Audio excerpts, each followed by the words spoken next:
After studying this module, you shall be able to learn about primary salt effect and secondary salt effect. Let us begin with introduction. In our last two modules, we took up solution kinetics in detail. You now know that solution kinetics is the kinetic study of chemical reactions taking place in solution phase, and the nature of solvent has a predominant influence on the kinetics of such reactions. In general, the solution phase reactions can be classified as ionic reactions and non-ionic reactions, and here we are concerned with the kinetic study of ionic reactions. We found that only classical thermodynamic approach of transition state theory can be utilized to determine the rate constant of ionic reactions or solution phase reactions, and even studied the effect of solvent on rate constant in our last two modules. In this module, we will focus on primary salt effect and secondary salt effect. Before trying to understand what is primary salt effect and secondary salt effect, let us understand what is salt effect.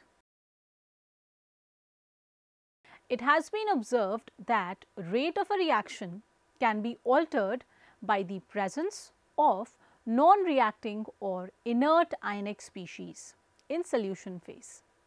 This effect is profound when the reactions take place between ions even at low concentrations.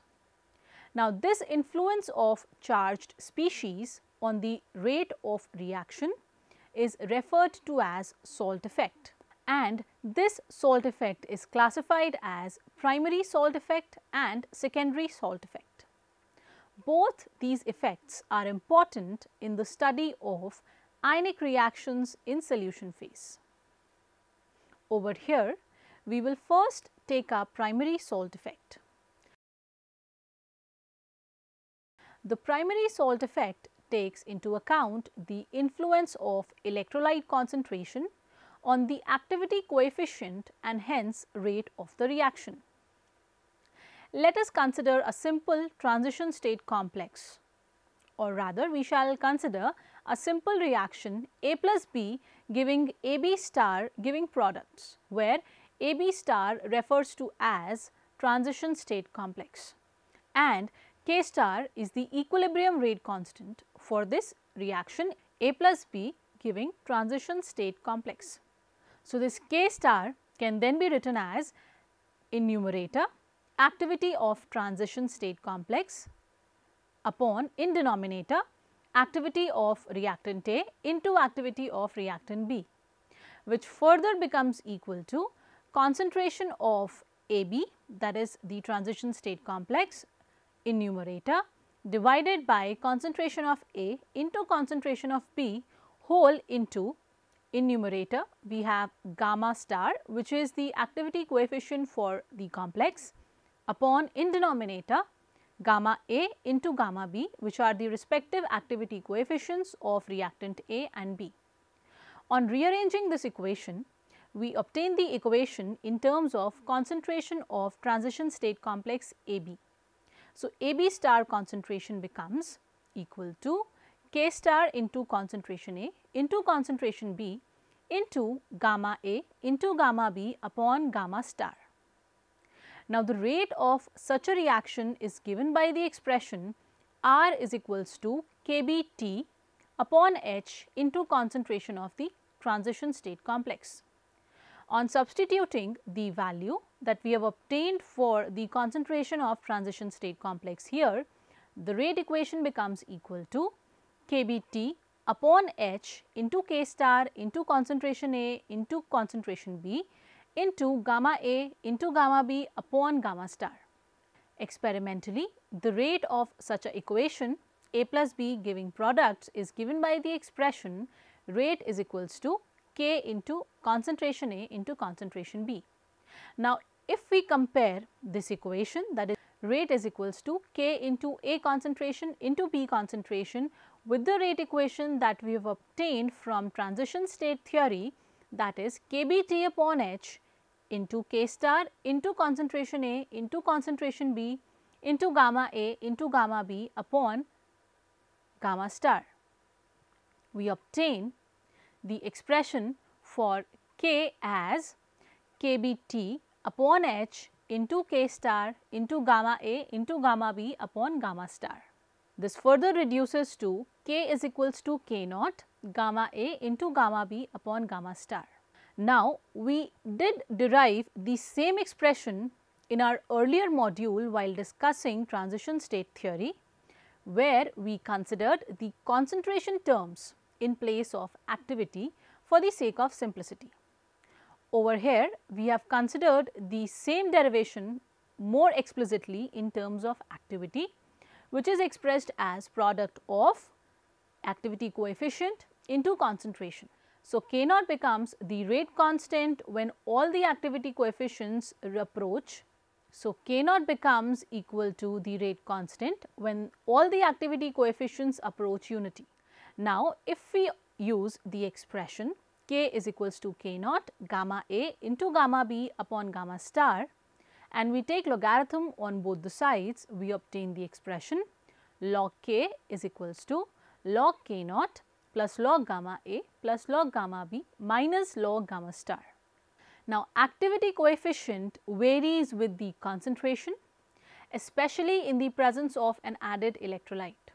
We studied a term called ionic strength in our earlier module. This term was introduced by Lewis and Randall and is a measure of intensity of electric field due to the ions present in the solution. Now, ionic strength is expressed as a cumulative measure of both charge on the ion as well as its concentration in the solution.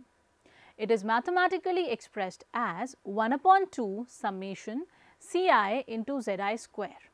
According to Debye-Huckel limiting law, this activity coefficient is related to ionic strength as log gamma is equals to minus q z square under root ionic strength, where q is a constant which has an approximate value of 0.51 for aqueous solutions at 25 degrees Celsius. Now, since the charge on an activated complex or a transition state complex is Z, which is Za plus Zb, this equation can be rewritten as log K is equals to log K naught minus q, within brackets we have Za square plus Zb square minus Za square minus Zb square minus 2 Za Zb into under root ionic strength. This simplifies to the form log K is equals to log K naught plus q into 2 into Za into Zb into under root ionic strength. Substituting the value of q as 0.51 for an aqueous solution at 25 degrees Celsius gives the expression as log K is equals to log K naught plus 1.02 into Za into Zb into under root ionic strength. Now, this equation has been used a number of times and a plot of log K versus under root ionic strength gives a straight line with slope which is equal to 1.02 into Za into Zb and intercept as log K naught. The graph is there on your screen, and as you can see, sign of Za Zb determines the direction of slope. If one of the reactant is a neutral molecule, Za into Zb is 0 and rate constant is expected to be independent of ionic strength. So, we obtain a straight line as shown in the graph. However, if the reactions involve similarly charged ions, Za Zb will be positive and slope of straight line will be positive. That is, the rate of reaction will increase on addition of an electrolyte. On the other hand, if the reaction involves oppositely charged species in rate determining step, then Za Zb will be negative or product of Za Zb will be negative and rate of reaction will decrease on decreasing ionic strength, that is on adding salt in reaction mixture. Some examples with different combinations of Za and Zb are there on your screen. For the first reaction, the product ZA into ZB is 2, which means a positive slope. For the second reaction, ZA into ZB is 0. That means log K versus under root ionic strength is a straight line. And in the third case, ZA into ZB, that is the product, is equal to minus 2, which means a negative slope. So, in primary salt effect, addition of an electrolyte or variation of ionic strength affects the activity coefficients and hence rate of the reaction. Now, moving on to secondary salt effect. The secondary salt effect is the actual change in the concentration of the reacting ions resulting from the addition of electrolytes.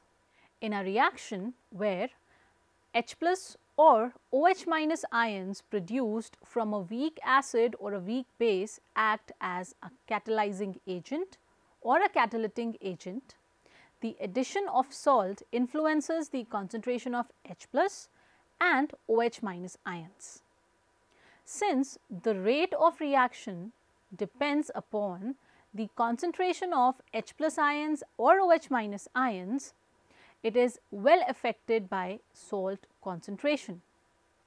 Now, this phenomenon is referred to as secondary salt effect. Let us try and understand this in more detail. Let us consider a reaction which is catalyzed by H plus ions produced by a weak acid, that is acid catalyzed. The dissociation of this acid is given by the equation HA giving H plus plus A minus ions, and the dissociation constant Ka for this reaction in terms of activity coefficients and concentration is given as concentration of H plus into concentration of A minus upon in denominator concentration of the weak acid HA into gamma H plus into gamma A minus in numerator divided by gamma HA. On rearranging this equation to obtain the expression for H plus ion concentration, we obtain H plus ion concentration as K into gamma HA upon gamma H plus into gamma A minus, where K is equals to Ka into concentration of HA upon concentration of A minus. Now, if we compare this equation with that obtained experimentally, where rate is equals to K into concentration A into concentration B, and this equation, we obtain K as K naught into gamma HA upon gamma H plus into gamma A minus, where K naught again is the rate constant in absence of secondary salt effect, but it includes the primary salt effect. Now, this equation at 25 degrees Celsius takes up the form log K is equals to log K naught plus 1.018 into under root of ionic strength. This equation is very much similar to the one that we derived for primary salt effect. So, when ionic strength increases, the concentration of H plus ion increases and therefore, rate of acid catalyzed reaction also increases. Similar results are obtained for reactions catalyzed by hydroxyl ions. So, the ionic strength must be kept constant while examination of general acid base catalyzed reactions, because if ionic strength is not constant, the rate constant will change. Let us summarize what all we have learned in this module. Solution kinetics is the kinetic study of chemical reactions taking place in solution phase, and nature of solvent has a predominant influence on kinetics of such reactions, as we have seen. In this module, focus was laid on primary salt effect and secondary salt effect. It has been observed that rate of a reaction can be altered by the presence of non-reacting or inert ionic species in the solution. This effect is profound when the reaction takes place between ions, and this influence of charged species on the rate of the reaction is referred to as salt effect.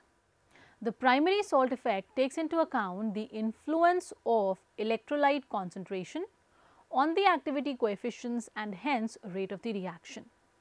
Whereas, the secondary salt effect is the actual change in concentration of the reacting ions resulting from addition of electrolytes.